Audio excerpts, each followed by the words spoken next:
Hi everyone.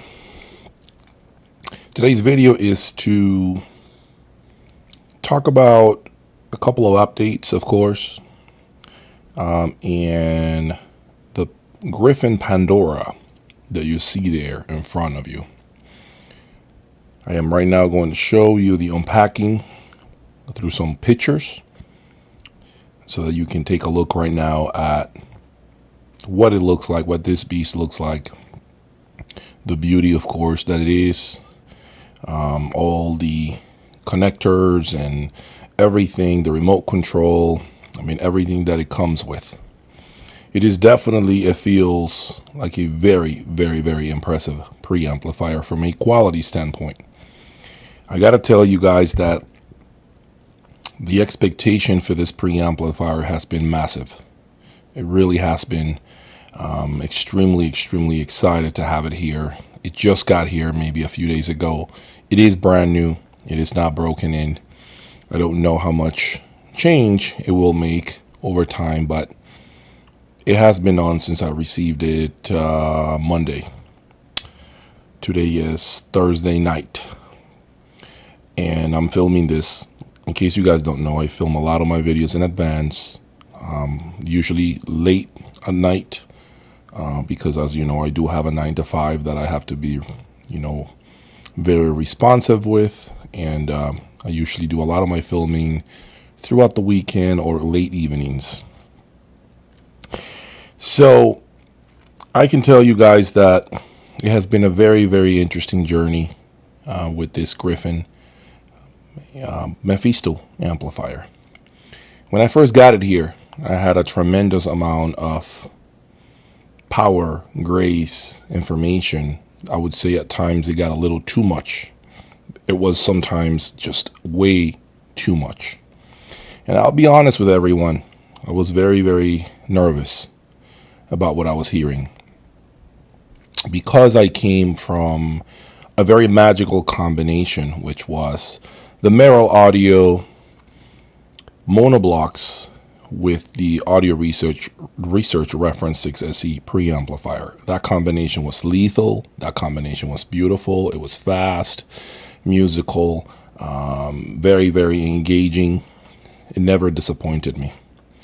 When that combination left my hands, I was very, very nervous because I really believe that's still one of the best combinations I've able to put together.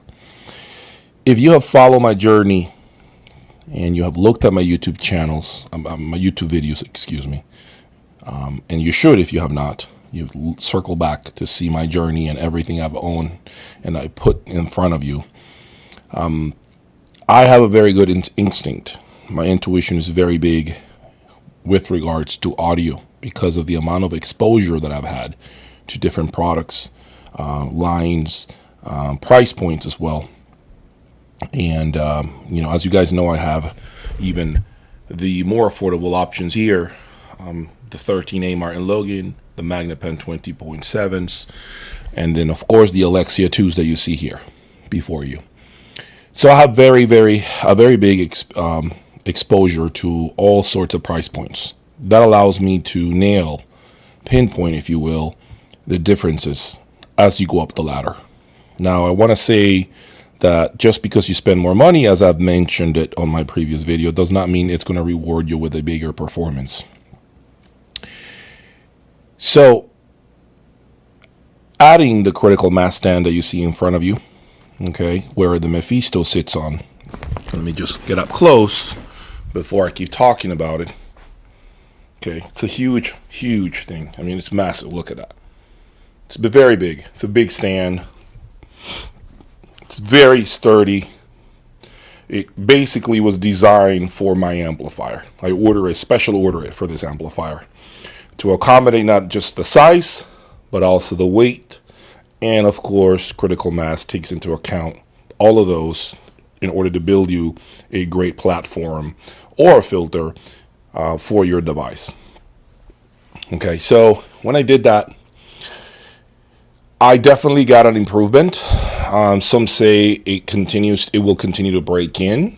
It's going to get better as far as I know. I can tell you that one of the biggest things that I immediately heard was clarity, and the mids were just, mid frequency was just better, purer. It almost felt like things sounded a little cloudy before this stand was here. But I will be honest about a lot of things, guys. Yes, common sense says 2 plus 2 plus 2 is 6. And so if you spend $10,000 on a power amplifier and the improvement was hypothetical 15-20%, your mind says, I'll spend another 15 on something else and the improvement will be another 15 to 20%, and keep going like that until we continue to make improvements. Guys, the reality is that's not how things work. Okay. Spending the critical mass, the money that I spend on this critical mass stand, and of course, again, please, I want to make sure I am clear. It probably has, I don't know, 3 days worth of use, 4 days of, I can't keep track, maybe 5 days worth of use. So it's going to get better over time. However, no, it doesn't add 15%. You can't quantify what it does. You can't quantify the improvement with percentages. It's all incremental. Just like you see here, the AudioQuest fog lifters. Okay, I mentioned there is a review out there by Positive Feedback on these devices. I know you guys used to criticize me before because all the cables were on the floor.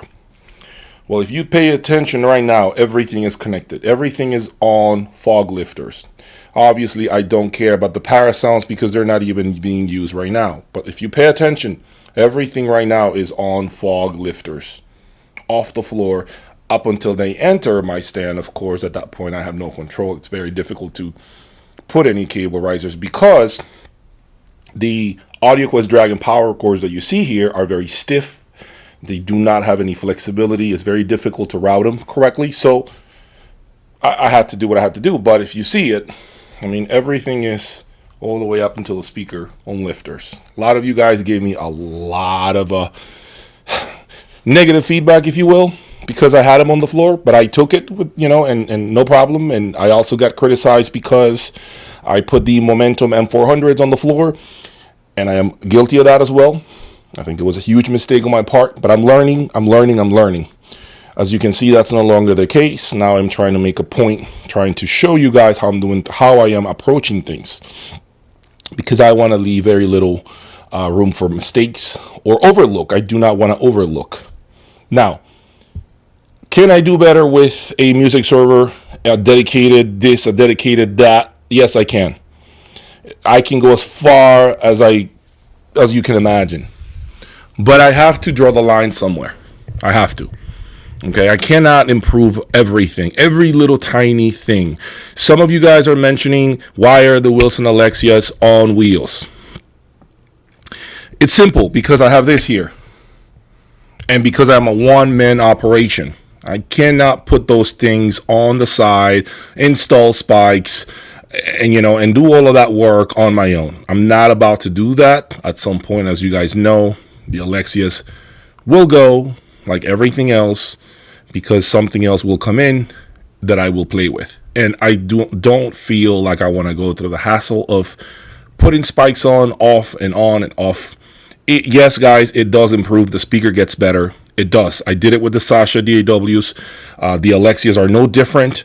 Yes, they get better. I am clear. I am aware things will be better. I am 100% in alignment with you guys. Okay. I just want to say that I don't have the resources, the manpower, if you will, to help me put those things on the side constantly, because let's face it, you guys want to see different videos. You guys want to hear different speakers. I am here on my own, alone. Okay. Which is why, no, I will not take the Mephisto off the stand. I am not doing that. I'm not lifting 240 pounds with razor sharp, heat sinks and just completely destroy my hands. I'm not doing that. Okay. Cause it's stupid. It's ridiculous. So I just want to be clear. Okay. I'm not going to embark on that journey. It's there to stay. The speakers will stay on wheels. And that is the reason why I just explained. there's too much movement here going on. I am doing a great job at keeping the cables off the floor because that's relatively easy for me to do on my own. Everything else is very complicated here. Okay, so there is a level. There's only so much I can do by myself. Anyhow, going back to the Mephisto, as I was mentioning to you guys, the Mephisto did have a character that was very, very nerve-wracking, if you will. At the beginning, I was extremely preoccupied. I am not going to lie to you guys about the Mephisto. It definitely was a wild horse. It was definitely it was too difficult to control it. But then as I continued to change cables, and if you guys saw me, I bought the VIP Griffin. As you can see on your screen, I bought some Griffin VIP Series XLRs. I have tried the Griffin speaker cables, which I want to thank on a higher note for sending the speaker cables here for me to demo, as well as the power cords.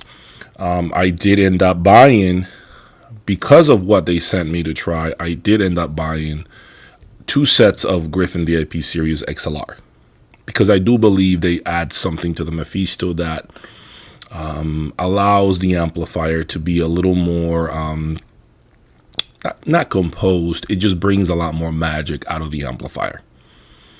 And mind you, I did have Valhalla 2 XLRs with it. I did not like the Nordos combination too much with the Griffin. I feel Nordos and Griffin is a little too tilted at times. But I want to say this. I'm talking about Nordos Odin. I'm not talking about the more affordable Nordos. I have no experience with the more affordable Nordos. I do not know how I would react or interact with this. So I want to make sure I say that. Anyway, so the synergy was not there for me. As soon as I brought the Griffin VIP Series cables, things began to take a turn for the better. I began to hear a lot more clarity, more resolution, bigger soundstage, more control. And so that's what led me to sell my Odin 1 speaker cables and buy the Dragon AudioQuest Zebro speaker cables that I have right now. And so far, so good. It's definitely been a great move. As a matter of fact, I still haven't even opened the AudioQuest here that you see. I haven't even opened that yet. And that AudioQuest is the AudioQuest Dragon power cord for my DAC, which right now I think it's going to allow the DAC to even sound better than what it does. And I honestly do not know how that's possible. And I will go into detail here shortly as to what I mean by that. Guys, the Christine Merrill preamplifier is an outstanding preamplifier for the money. I must say that. Easily beating the Ref 6 that I had here from Audio Research. Easily beating the Passlabs XP30. It did everything it could to give a fair shot at the Mephisto. You guys heard it on several videos. I did plenty of videos with that preamplifier. I feel that preamplifier really, really try to do justice to the Mephisto's power and finesse and control and dynamics and speed. It really tried to do the best it could. That said, and I have mentioned it before, you have to try at this level. And what I mean by this level, I want to make sure I'm clear. I don't mean this expensive. I'm saying when you have arrived with something like the Mephistos of the world, the Boulders of the world, the top end amplification or preamplification, you should always try matching components. I've said this many times because you need to get a reference point as far as how things sound. So that's what I have done. So what you see here is the Pandora. So I basically executed what I have been preaching to you all. And that is the Griffin Pandora preamplifier. That is the control unit. That is below right there, the power supply. It is connected by, it's got 3 separate umbilical cords that go and run. You can't see them, but they're there. 1, 2 right there, and then the third right there. It's got 3 umbilical cords. Okay. The great thing about that line stage, also, in addition to being the right partner for the Mephisto, is that when I play with the remote control, if you see the bias setting right there, it's on medium. If I go here and I start to crank up the volume, watch the light of the Mephisto. See? It just switched. You just saw it, right? See? It automatically adjusts the bias setting on the Mephisto. All right? So I wanted to say to you guys that that is really a neat feature to have, because sometimes you don't really know where to play the Mephisto in terms of the bias setting. You begin to try and figure out where you should have it. And I think I just love the fact that the preamplifier can handle that for you. And so that was one reason why I did it. Another reason was, as I mentioned to you guys, the synergy. And then the last reason is because I really needed to get out and hear the full combination. So, guys, initial impressions with only a few days worth of playtime. I am literally just speechless. I am going to tell you today that, and just to go back again to what I mentioned earlier, that Merrill audio with that Ref 6 SE combination was incredible. But I have finally topped it. And if you guys know me, I have owned a lot of components that, as a matter of fact, are superior to some of these components that I have here. For instance, DCS Rossini that I have here. I used to own the Vivaldi, as you guys know. It's a superior product. You have a Mephisto here. I have owned the Paslabs XS300s as well as the Constellation Centaur 2 monoblocks, which are a ridiculous amount of money. Speakers, Alexia 2s. I have had the Martin Logan Neoliths. The reason why I'm saying this and I'm calling out individual components, it's because I want to just tell you I have had superior individual components. But this is, and I'm officially saying it today, this entire system that I now have put together is the best system I have ever put together, period. Out of all the combinations I've attempted, out of everything I've done, out of everything I've tried to do, cables, amps, preamps, stands, speakers, DACs, you name it, this combination beats I beat myself, essentially. I beat the best version of me, historically speaking. I have arrived at what I feel is going to be one hell of a difficult combination to beat. I have had several conversations with different people that are close to me about where do I go from here. I know you guys haven't heard the presentation. That will come. I am here just to talk to you all, to let you guys hear my thoughts on this as to why I feel. Reason why I feel this is the best system I have put together. And again, it's got nothing to do with the expense of the components. It's got to do with the synergy as a whole. Number one, this system here has all the dynamics and all the slam and all the speed you can ever wish for. Number two, it's got the clarity. The information is there. The resolution is there.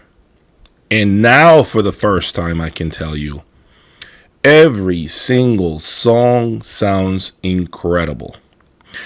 I feel that the Pandora came and it was just the right driver of the Mephisto. It allows the Mephisto to be nicer with a lot of recordings, or it allows the Mephisto to continue to be neutral with a lot of resolution, but not punish you as it did with like for instance, the Christine or even the DAC Direct.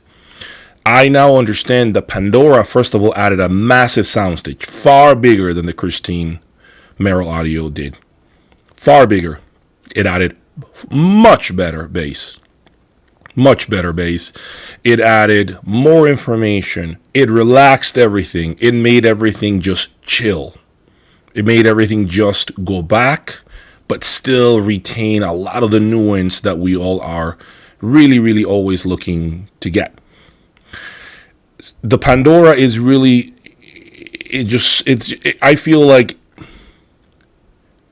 I really doubt that I will find a better preamplifier for the Mephisto. Now, I want to be clear. I know some of you guys are always there. You have told me that some of you guys have tried the Mephisto with different line stages and you've had successful results. And I believe you. I'm not saying I do not believe you. All I'm saying is, as of right now, this combo is incredible. It makes me nervous for the very first time. And I mentioned it to some of you guys that I talk to and text with just about every day. I mentioned it actually today to someone. And I said, I am actually nervous to move away from this. And I know part of my channel, the reason for my channel is to try different components. And he said to me, that doesn't sound like the Jay that I know. You're never scared. You always push forward. And I said to him, now, because of so much that I have heard, guys, I have so many different reference points that I have owned, guys, that it makes me nervous, extremely hesitant, nervous. I'm talking like I'm almost biting my nails to bring something here and let go of the Pandora and the Griffin combination.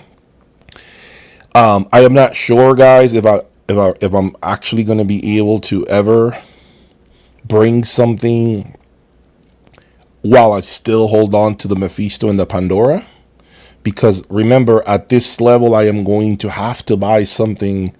I have to keep it real with you guys. I'm going to have to buy something that's probably six figures to begin to enter here and to give the Mephisto and Pandora combination a run for the money. That's the reality. And I know some of you guys may say, well, it doesn't really have to be expensive. Guys, let me tell you something. I'm not saying that you have to go to this level to really enjoy something. No. But what I'm telling you guys is, at this level, 9 times out of 10, only gear like this, around this price point or even more, is really the only equipment that can come in here and battle it out. I can't go over there to the store and buy, I don't know, I don't even want to throw names because I don't want to hurt anybody's feeling, but you know what I'm saying. Like, I have to stay at this level. Once you get to a Lamborghini, you don't go backwards and buy a Mercedes-Benz to try to beat a Lamborghini or a Ferrari, right? You don't. You stay around the same. Lamborghini, Ferrari, McLaren, right? That's just common sense, right? And what I mean by beating, I don't mean run faster. I mean the overall experience, the overall driving experience. The feeling, not just going faster. I'm saying overall, everything. The connection that you have with the car. It's the same thing. The feeling that the Mephisto and the Pandora give me is very difficult to beat. Okay? Just wanted to tell you guys that information. And so I do not know, guys, where I'm going to go. I really don't think I can get out of this because I am just enjoying it too much. Of course, it could be the honeymoon phase right now that I'm just enjoying this too much, where I am a little nervous and eventually I'll outgrow this phase and move on. But right now I am extremely nervous because I have never heard anything personally in my situation, in my room, never heard anything that beats this. Never. And you'll hear it. Do not worry. I'm going to play some videos, some songs soon, so you guys get an understanding of what I'm saying here. So I will do the review of the Mephisto soon. I'm gonna continue to review a couple of other amplifiers. And as I mentioned to you guys, very soon something will leave this room, and something new will come in. I'm not going to say what that is. There will be a big change. We will see what that is, but just stay tuned for more. Guys, I want to thank each and every one of you for following me. I want to say that I couldn't do this without you guys. Every time you share a video with your buddies, every time you share it on Facebook, every time you put it on Instagram, every time you send it anywhere, it doesn't matter where, I want to thank you for doing that. I've always been thankful for the fact that you guys are interested in what I do, and I appreciate that very much. I'm doing this, number one, for me, but secondly, to share it with you all, especially those of you who don't have exposure to equipment like this, who can't get out to shows, who are not able to afford any of this. I want to do it for you guys to just see the journey, walk with me, nothing else.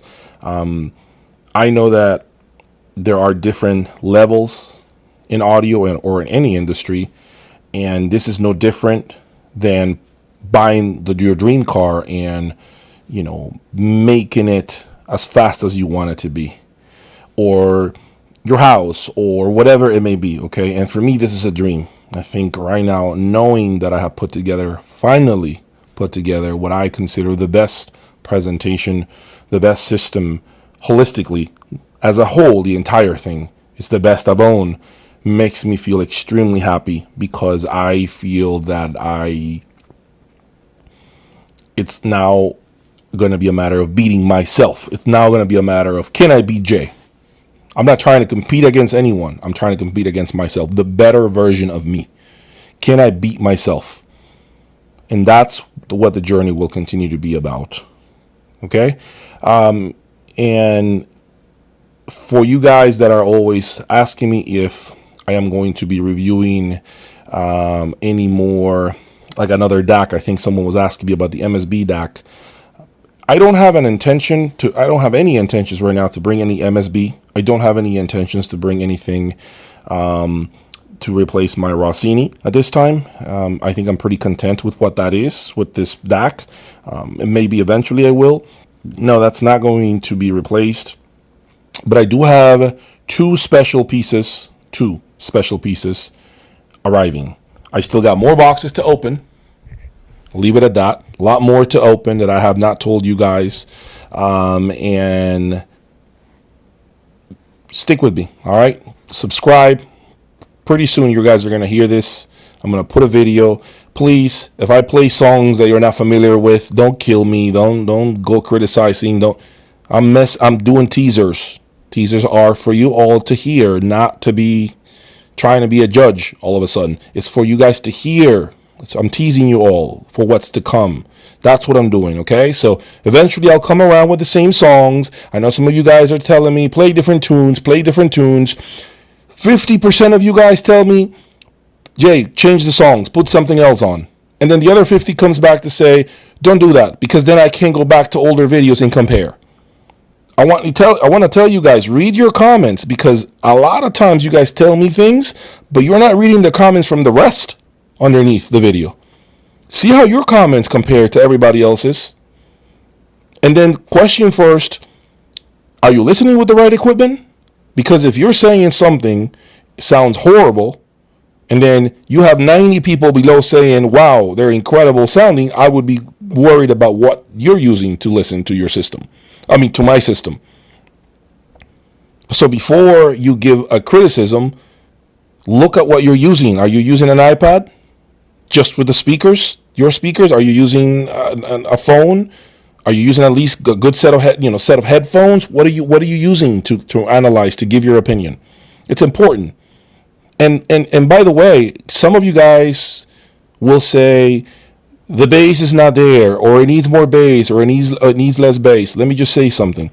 The microphone that I have here, which is a $250 microphone that you're listening through right now, cannot capture the pounding of the bass It cannot capture the vibration of my chair. It cannot capture the feeling that I get behind my head when the bass hits.